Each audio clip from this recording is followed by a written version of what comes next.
શેળાવદર ગામના સરપંચે ભર બપોરે ઘરમાં ઘૂસી યુવતી પર આચર્યું દુષ્કર્મ.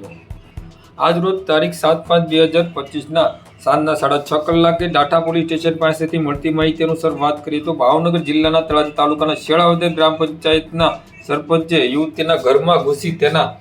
માતા પિતા અને પરિવાર અને અન્ય સભ્યો ક્યાં છે તેમ પૂછી મોં આડે હાથ દઈ ઢસડી રૂમમાં લઈ જઈ અવાજ કરીશ તો ગળું દબાવી બતાવી દઈશ તેવી ધમકી આપી દુષ્કર્મ આચરી યુવતીના મોટાભાને ધક્કો મારી નાસી છૂટ્યાની ફરિયાદ ડાઠા પોલીસ મથકે નોંધવામાં આવી છે. સરપંચ યુવતી પર ભર બપોરના સમયે આચરેલા દુષ્કર્મના પગલે તળાજા પંથકમાં ભારે ચકચાર મચાવવા જવા પામી છે. તળાજા પંથકમાં રહેતી 19 વર્ષની યુવતી દ્વારા ડાઠા પોલીસ મથકમાં તળાજા તાલુકાના શેળાવદર ગ્રામ પંચાયતના સરપંચ વલ્લભભાઈ વીરાભાઈ મકવાણા સામે એવા મતલબની ફરિયાદ નોંધાવી હતી કે તેના માતા પિતા સહિતના પરિવારજનો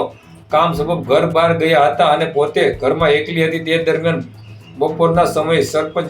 વલ્લભભાઈ વીરાભાઈ મકવાણા પોતાની પાછળના ઘરમાં ઘૂસ્યો અને તેના માતા પિતા સહિતના પરિવારજનો ક્યાં છે તેમ પૂછી યુવતીને કોઈ ઘરમાં હાજર નહીં તેમ કહેતા વલ્લભભાઈ વીરાભાઈ મકવાણાએ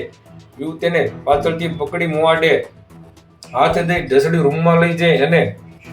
ગળું પકડીને બળાત્કાર કર્યો હોવાની ફરિયાદ ડાઠા પોલીસ મથકમાં નોંધવામાં આવી છે. હાલ ડાઠા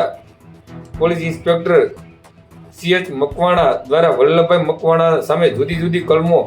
હેઠળ ગુનો નોંધી ઝડપી લેવા ચક્રો ગતિમાન કર્યા છે.